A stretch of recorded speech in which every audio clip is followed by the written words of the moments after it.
And now from our studios in downtown Winnipeg, it's time for 107 Live. And welcome to a Classic 107 Live for this Friday, February 8th.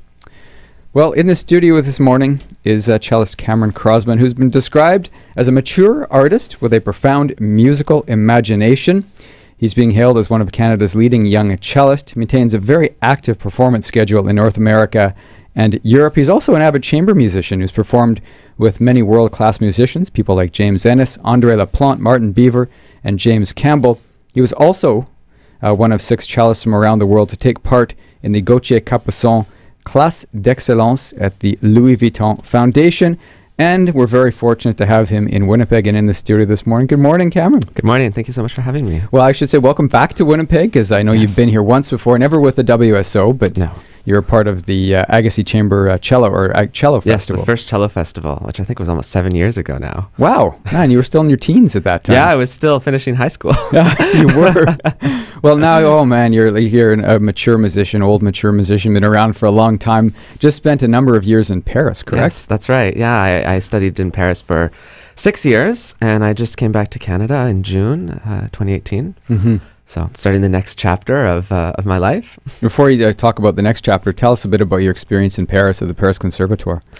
I mean, Paris for me, it's sort of been the dream. I went to school in French here in Canada, and I don't know what it was, reading the French literature or listening to French music or what it was, but I had this dream in my mind that, the Paris Conservatoire would be an amazing place to go. And I happened to meet the person who would become my teacher, Michel Strauss, who teaches in Canada during the summers.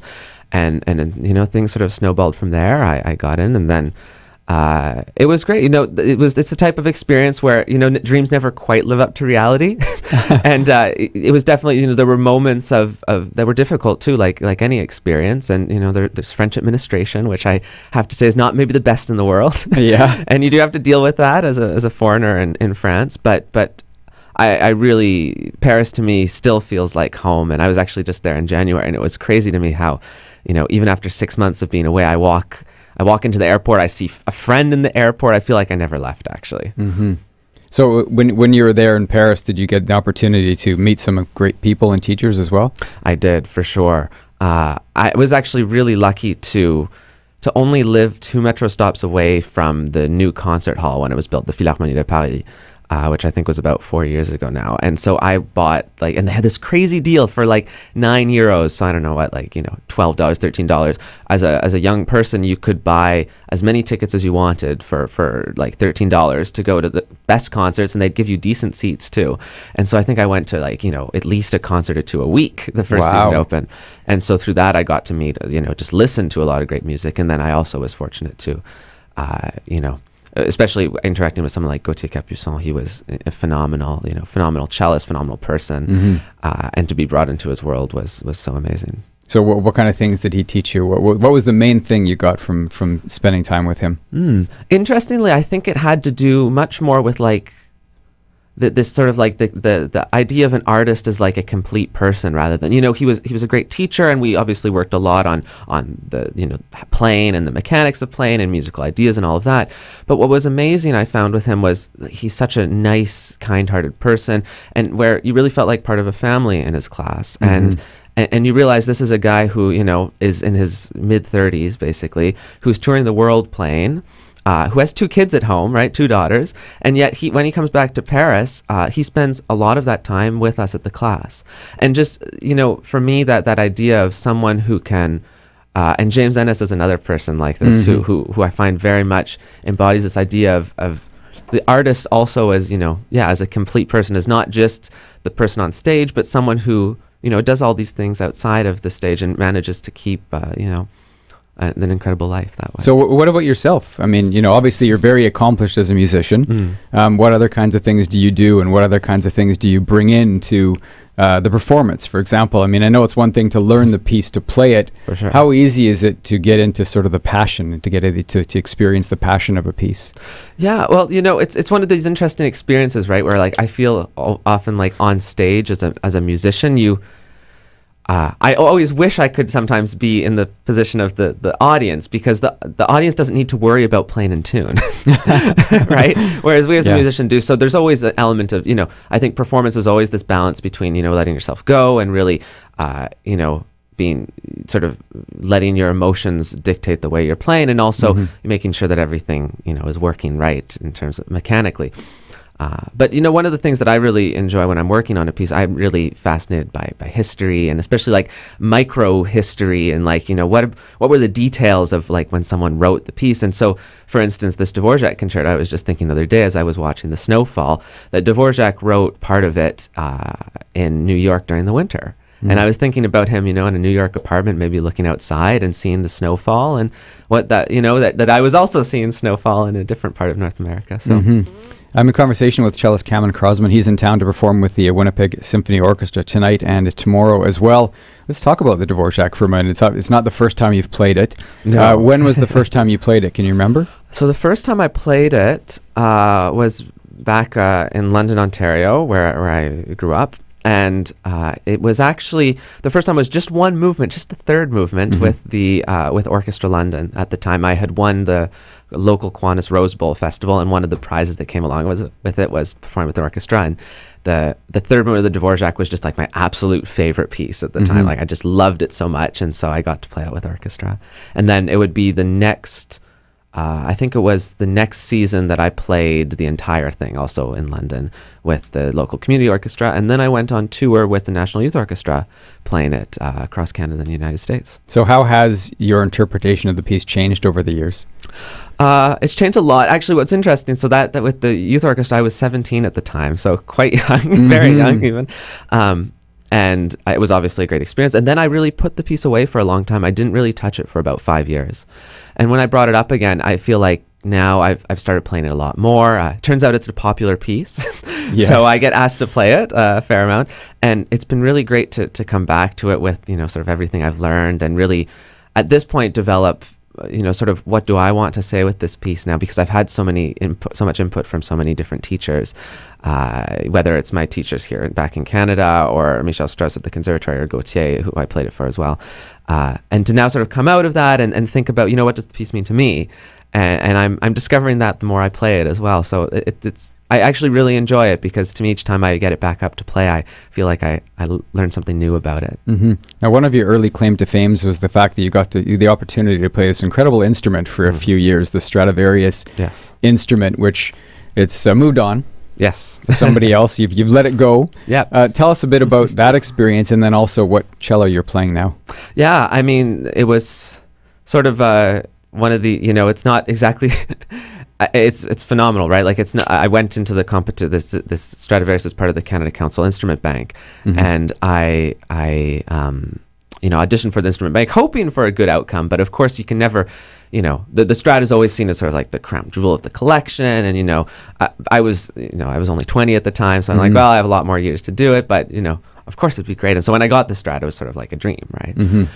And that was an incredible experience. Again, I think these really high-end instruments are a lot like maybe like really high-end cars, where just because it's really expensive and really fancy, it doesn't necessarily mean it's like easier to use. Sometimes there's a lot more challenges. So a lot of my time with the Strad was actually learning how to play it and how to sort of collaborate with this instrument as if it was another person, strangely enough. But I really had a close connection with the cello. I did a lot of research into its history, played a lot of programs of music. So it was a very close connection, and I was glad for the 3 years. But now, yes, as you said, moved on, and I have another instrument from the bank, and this time it's a Spanish instrument. It's attributed to makers from Barcelona, the Guillaume family, and it dates from around the 1770s. And so what's really interesting about this instrument, which I'm loving, is that it used to be a much larger instrument, like a sort of church bass or bass violin, we call it. And it was really dramatically cut down. But because it was a larger instrument, it still has these remnants of this like really deep, rich voice. Really beautiful sound. And that's what's been really cool to work with, is it's an instrument with such like a special, like you can tell it has something to say, and it has this color that it wants to express things in. And it's really... Whereas the Strad was much more, how do we find what works together? This is much more sort of like, how do I take advantage of this, which is already there. Well, it looks remarkably good for its age. Thank you. Thank It's you. been well taken care of. I'm sure. I'm in conversation with Cameron Crozman. He's performing tonight and tomorrow. He's doing the Dvorak Cello Concerto with the Winnipeg Symphony Orchestra. Just one last question, and then we're going to have a little piece of music from you. If you could sort of close your eyes and picture one dream concert, other than the Winnipeg Symphony Orchestra, of course, what would it be? Dream concert. Wow, that's a tough one. It could be any orchestra, anytime, anywhere. Orchestra, anytime in the world. Mm-hmm. You know, I really, because of this whole, like, you know, my sort of, I guess, love affair with Paris, my time over there, and one of my favorite halls in the world was this Philharmonie de Paris, because I spent so much time there. I would love to go and play. I've had the chance to play like a very short recital there, about like 30 minutes, but I'd love to go and play a concerto in that hall at some point. May your dreams come true. Thank you. Just like they did with going to the Paris Conservatoire. Exactly. They'll happen. All right, so he's going to get set up over here with his young Spanish cello over there. This is Cameron Crozman, and again, he's performing tonight and tomorrow with the Winnipeg Symphony Orchestra, the Dvorak Cello Concerto. So if you're ready, Cameron, please.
Bravo.